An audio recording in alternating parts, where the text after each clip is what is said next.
बिस्मिल्लाहिर्रहमानिर्रहीम। अस्सलाम वालेकुम स्टूडेंट्स। आई एम मोहम्मद फवाद मलिक। स्टूडेंट्स, हम चैप्टर नंबर 14 के न्यूमेरिकल्स कर रहे थे, जिसमें पहले 5 क्वेश्चन हमने कर लिए थे और आज हमने क्वेश्चन नंबर 6 से स्टार्ट करना है। तो आइए देखते हैं। Student, this is a statement of the question number 6। कहता है you are asked to design a solenoid that will give a magnetic field of 0.1 tesla. आपसे ये कहा गया है कि आपने एक ऐसा सोलेनाइड बनाना है जिसके मैग्नेटिक फील्ड की वैल्यू 0.1 टेस्ला के इक्वल हो। Yet the current must not exceed 10 ampere, और उसमें फ्लो करने वाला करंट 10 एम्पियर से ज्यादा ना हो। फाइंड नंबर ऑफ टर्न्स पर unit length that the solenoid should have. तो सोलेनाइड में हमें कितने नंबर ऑफ टर्न्स पर यूनिट लेंथ रखने होंगे। तो सबसे पहले इसका डाटा लिखते हैं। डाटा में सबसे पहले वैल्यू उसने हमें बताई है magnetic field that is equal to 0.1 tesla. Secondly उसने हमें करंट की वैल्यू दी है I that is equal to 10 ampere. और स्टूडेंट, इसमें हमें म्यू नॉट परमिएबिलिटी की जरूरत पड़ेगी, तो उसकी वैल्यू होती है 4 पाई इंटू 10 रेज पर -7 वेबर पर मीटर पर एम्पियर। अब इसमें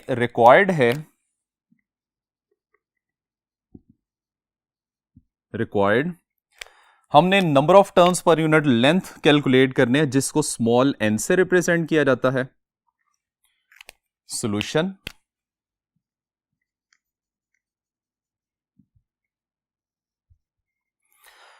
स्टूडेंट्स, चूंकि ये सोलेनाइड का क्वेश्चन है, तो सोलेनाइड के केस में हमने मैग्नेटिक फील्ड का रिलेशन पढ़ा था। उसी फॉर्मूला से हम यहां पे कैलकुलेशन करेंगे। As B is equal to mu not N I. हमें नजर आ रहा है कि यहां पे नंबर ऑफ टर्न्स पर यूनिट लेंथ फॉर्मूले में एग्जिस्ट करता है। हमने इसकी वैल्यू फाइंड करनी है, तो इसको सेपरेट कर लेते हैं। Implies that N is equal to B divided by mu naught I. Values put करते हैं। मैग्नेटिक फील्ड की वैल्यू है 0.1 tesla divided by mu naught की वैल्यू 4 पाई 10 रेज पर -7, और फ्लो करने वाले करंट की वैल्यू है 10 एम्पियर। सो सिंप्लीफाई करने के बाद इसका आंसर बन जाएगा 7.96 इंटू 10 रेज पर 3 turns per unit length. So this is the answer.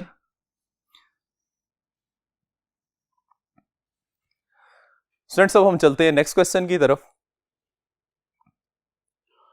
Question number 7 में कहता है what current should pass through a solenoid that is 0.5 metre long with 10,000 turns of copper wire so that it will have a magnetic field of 0.4 Tesla.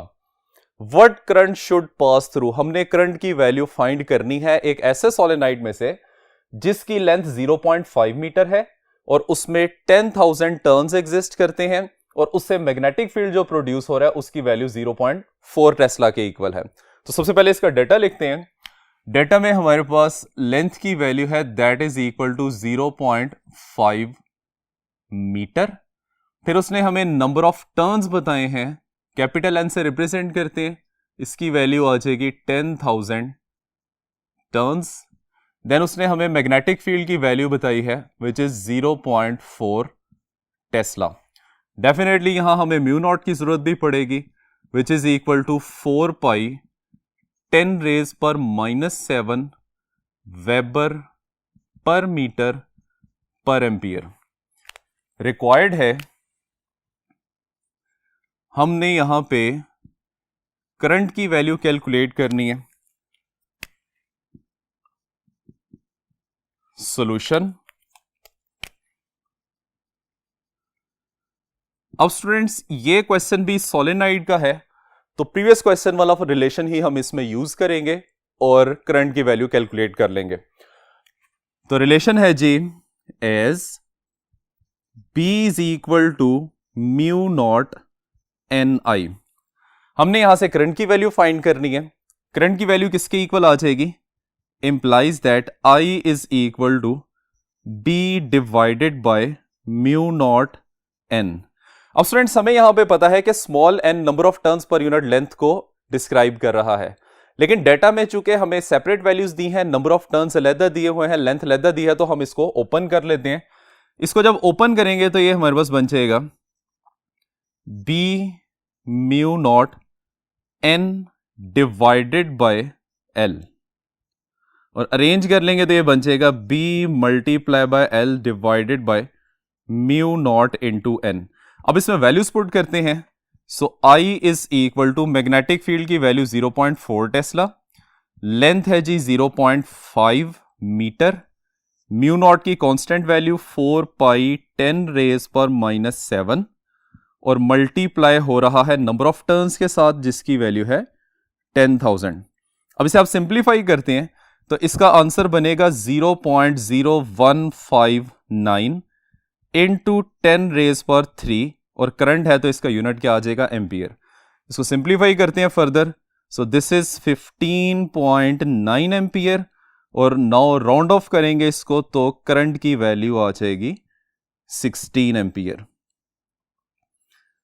तो student this is the value of the current. अब हम चलते हैं question number 8 की तरफ। Student question number 8 में कहता है a galvanometer having an internal resistance Rg is equal to 15 ohm gives the full scale deflection with a current Ig that is equal to 20 milliampere.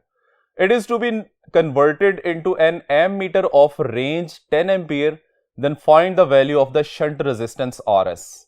एक गैल्वेनोमीटर है जिसकी internal resistance 15 ohm के equal है, और वो 20 मिली एम्पियर करंट के corresponding full scale deflection देता है, जिसको उसने IG से रिप्रेजेंट किया हुआ है। कहता है कि अगर आपको इस गैल्वेनोमीटर को एक ऐसे एमीटर में कन्वर्ट करना हो जिसकी रेंज 10 एम्पियर के इक्वल है, तो वो कहता है कि हमें कितना शंट रेजिस्टेंस यूज करना पड़ेगी। ठीक है, तो इसके लिए सबसे पहले डाटा लिखते हैं। उसने हमें ऑलरेडी मेंशन किया हुआ है कि 15 ohm is the value of Rg, 15 ohm आ जाएगा। उसके बाद फुल स्केल डिफ्लेक्शन का करंट, इसको IG से ही रिप्रेजेंट करते हैं, that is 20 milli ampere. Milli को कन्वर्ट करेंगे तो ये बचेगा 20 इंटू 10 रेज पर -3 एम्पियर। फिर उसने हमें रेंज बताई हुई है, range is represented by capital I, और इसकी वैल्यू है 10 एम्पियर के इक्वल। स्टूडेंट्स एम मीटर में रेंज की बात करेगा उसको हम I से रिप्रेजेंट करेंगे, अगर वोल्ट मीटर में रेंज की बात करेगा तो उसको हम V से रिप्रेजेंट करेंगे। ये सारी वैल्यूज हमारे पास आ जाती हैं। अब रिक्वायर्ड क्या है, रिक्वायर्ड हमने शंट रेजिस्टेंस की वैल्यू फाइंड करनी है which is represented by RS। Solution,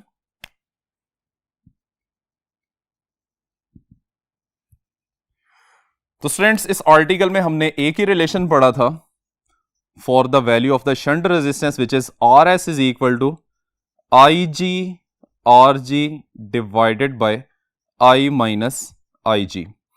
values इसकी पुट करते हैं। IG की वैल्यू है 20 milli ampere, internal resistance of galvanometer that is 15 ohm divided bye range कितनी है 10 एम्पियर। ठीक है, तो ये आ जाएगा 10 माइनस IG की वैल्यू एज इट इज है 20 इंटू 10 रेज पर -3। स्टूडेंट्स ऊपर वाली वैल्यूज को आप सिंप्लीफाई करते हैं तो इसका आंसर बनेगा 0.3 डिवाइडेड बाय, इन दोनों वैल्यूज को सिंप्लीफाई करते हैं तो इसका आंसर बनेगा 9.98। फर्दर डिवाइड करेंगे तो RS की वैल्यू आ जाएगी 0.03 रेजिस्टेंस के साथ ओहम आ जाएगा। Students this is the value of the shunt resistance. अब हम चलते हैं क्वेश्चन नंबर 9 की तरफ। Students this is the question number 9। कहता है कि the resistance of galvanometer is 50 ohm and reads the full scale deflection with a current of 2 milli ampere. Show by diagram how to convert this galvanometer into the volt meter reading 200 volt full scale. अब previous question की तरह हमने वहां जैसे galvanometer को ammeter में convert किया था, यहां पे हम वोल्ट मीटर में कन्वर्ट करना चाहते हैं। तो वोल्ट मीटर में कन्वर्ट करने के लिए हमें एक हाई रेजिस्टेंस सीरीज में लगानी पड़ेगी जिसकी वैल्यू आपने यहां पे कैलकुलेट करनी है। बाकी डाटा उसने हमें बताया हुआ है तो वो हम लिख लेते हैं। सबसे पहले उसने कहा है रेजिस्टेंस ऑफ अ गैल्वेनोमीटर, तो इसको हम आर जी से रिप्रेजेंट करते हैं, इसकी वैल्यू आ जाएगी 50 ओम। फिर उसने कहा G gives the full scale deflection with a current of 2 milli ampere. इसका मतलब है this is the maximum current that a galvanometer can pass through it. I G से रिप्रेजेंट करेंगे, इसकी वैल्यू है जी 2 मिली एम्पियर, और मिली को एक्सपेंड करेंगे तो ये 2 इंटू 10⁻³ एम्पियर इसकी वैल्यू आ जाएगी। कहता है शो बाय डायग्राम, इसमें हम डायग्राम भी बनाएंगे। इस गैल्वेनोमीटर को आपने एक वोल्ट मीटर में कन्वर्ट करना है, जो कि कितने पोटेंशियल को रीड कर सकता है 200। सो this is basically the range. और मैंने आपको प्रीवियस क्वेश्चन में बताया कि वोल्ट मीटर के कन्वर्जन के लिए हम रेंज को कैपिटल वी से रिप्रेजेंट करते हैं। तो ये जो वैल्यू इसने यहां पे 200 लिखी हुई है, this is basically the value of capital V. तो यहां पे हम उससे लिख देंगे 200 वोल्ट। स्टूडेंट्स रिक्वायर्ड है हमने कन्वर्जन में यूज होने वाली हाई रेजिस्टेंस की वैल्यू कैलकुलेट करनी है, जिसको आर एच से रिप्रेजेंट किया जाता है। Solution,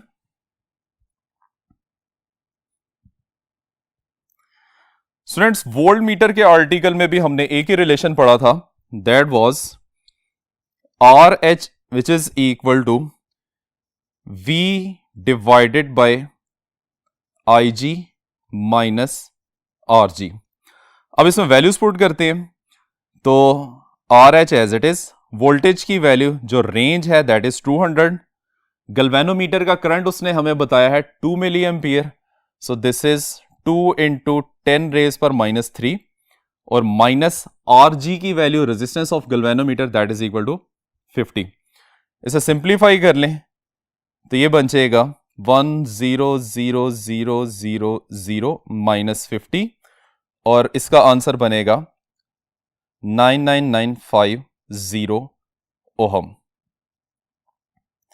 so this is the value of that high resistance which is connected in series. अब उसने हमें डायग्राम बनाने का भी कहा है, तो स्टूडेंट्स इसकी डायग्राम कुछ इस तरीके से बनेगी कि this is suppose the galvanometer, जिसको हम जी से रिप्रेजेंट कर लेते हैं, और इसकी इंटरनल रेजिस्टेंस है आर जी के इक्वल। जब आपने इसको वोल्ट मीटर में कन्वर्ट करना है तो हम सीरीज में एक हाई रेजिस्टेंस लगाते हैं, that is R H, and this is the second terminal जिसमें आपने वी वोल्ट का पोटेंशियल डिफरेंस अप्लाई किया हुआ है। ठीक है स्टूडेंट्स, अब हम चलते हैं नेक्स्ट क्वेश्चन की तरफ।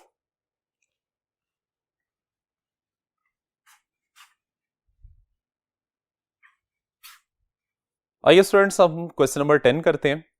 क्वेश्चन नंबर 10 में कहता है the resistance of a galvanometer coil is 10 ohm. हमारे पास एक गैल्वेनोमीटर है जिसके कॉइल की रेजिस्टेंस 10 ओहम के इक्वल है। कहता है कि and reads the full scale with a current of 1 milli ampere, और फुल स्केल डिफ्लेक्शन के लिए जो मैक्सिमम करंट उसमें से पास कर सकता है उसकी वैल्यू 1 मिली एम्पियर के इक्वल है। What should be the value of the resistances R1, R2 and R3 to convert this galvanometer into a multi-range ammeter?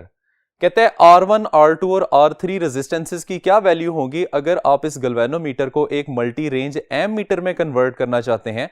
और एमीटर की रेंज उसने आगे बताई हुई है 100 एम्पियर, 10 एम्पियर, 1 एम्पियर, और सर्किट डायग्राम उसने यहां पे हमें शो की हुई है।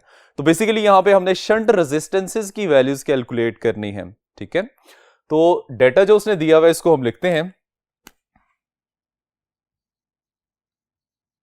डेटा। देखिए स्टूडेंट, सबसे पहले उसने हमें कहा है resistance of galvanometer coil. So this is basically the galvanometer resistance, इसको आरजी से रिप्रेजेंट करते हैं और इसकी वैल्यू है 10 ओहम।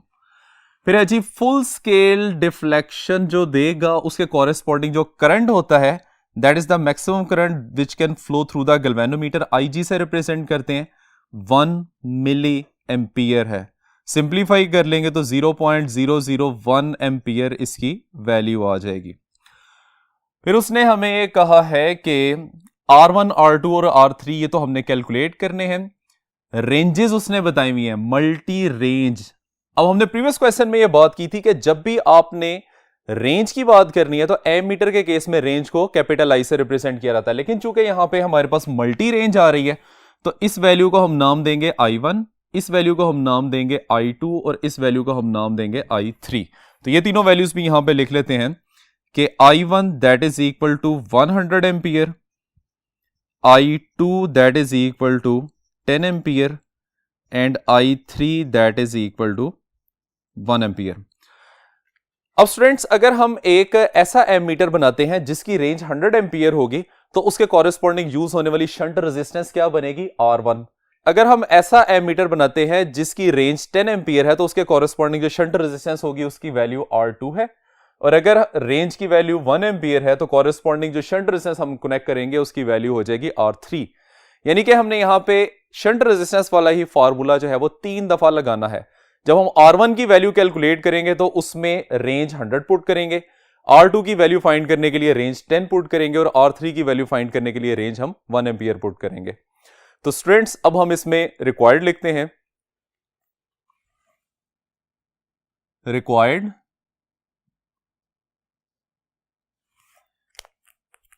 तो नंबर 1 है, हमने R1 की वैल्यू फाइंड करनी है। नंबर 2 R2 की वैल्यू फाइंड करनी है और नंबर 3 हमने R3 की वैल्यू फाइंड करनी है। तो स्टूडेंट्स, अब हम इसका सॉल्यूशन शुरू करते हैं। सॉल्यूशन, फर्स्ट केस में फॉर्मूला बन जाएगा R1 that is equal to IG divided by I1 minus IG। तो स्टूडेंट्स, ये एग्जैक्ट वही रिलेशन है, बस फर्क इतना है कि यहां पे जब हमने R1 कैलकुलेट करनी थी तो कॉरेस्पॉन्डिंग करंट हम I1 को यूज करेंगे। इसमें वैल्यूज पुट करते हैं। सो IG की वैल्यू है 0.001 multiply by resistance of galvanometer है 10 के इक्वल डिवाइडेड बाय करंट है जी 100 एम्पियर माइनस IG की वैल्यू 0.001। सिंप्लीफाई करते हैं ऊपर वाली वैल्यूज को तो इसका आंसर बन जाएगा 0.01 डिवाइडेड बाय, इसको सिंप्लीफाई करते हैं तो आंसर आ जाएगा 99.999। इसकी फर्दर सिंप्लीफिकेशन से R1 की वैल्यू आ जाती है 0.0001 ओहम। तो स्टूडेंट्स, अगर आप एमीटर की रेंज 100 एम्पियर रखना चाहते हैं तो कॉरेस्पॉन्डिंग अटैच करने वाली शंट रेजिस्टेंस की वैल्यू 0.0001 ओहम के इक्वल होगी। अब इसी तरीके से हमने सेकंड वैल्यू निकालनी है R2 की, which is IG divided by I2 minus IG बन जाएगा। ठीक है, अब वैल्यूज IG और RG की सेम है, that is 0.001 multiply by 10 divided by, second range कितनी थी 10 एम्पियर माइनस IG की वैल्यू भी सेम रहेगी 0.001। सो ऊपर वाला answer as it is 0.01 divided by, इसको सिंप्लीफाई करेंगे तो आंसर आ जाएगा 9.999। फर्दर सिंप्लीफाई करेंगे सो R2 की वैल्यू बन जाएगी 0.001 ओहम। तो स्टूडेंट्स, अगर हमें रेंज 10 एम्पियर चाहिए तो उसके लिए हम शंट रेजिस्टेंस की वैल्यू 0.001 ओहम यूज करेंगे। अब स्टूडेंट्स, हम थर्ड वैल्यू कैलकुलेट करते हैं which is R3 that is equal to IG divided by I3 minus IG। Values put करेंगे, IG की वैल्यू है 0.001, रेजिस्टेंस है 10 ओहम डिवाइडेड बाय, अब थर्ड केस में जो उसने हमें रेंज बताई थी दैट वाज 1 एम्पियर, तो यहां पे हम रेंज की वैल्यू पुट करेंगे 1 माइनस IG की वैल्यू एज इट इज आ जाएगी 0.001। सिंप्लीफाई करेंगे, ऊपर वाला आंसर 0.01 ही रहेगा डिवाइडेड बाय, इसकी वैल्यू आ जाएगी 0.999। इसको सिंप्लीफाई करते हैं so we have R3 which is 0.01 ohm. तो जब हमें रेंज 1 एम्पियर की चाहिए होगी तो कॉरेस्पॉन्डिंग शंट रेजिस्टेंस हम इस केस में 0.01 ओहम की यूज करेंगे। तो स्टूडेंट, ये है हमारा आज का लेक्चर। उम्मीद करते हैं कि आपको समझ आ गया होगा। इजाजत चाहते हैं, अल्लाह हाफिज।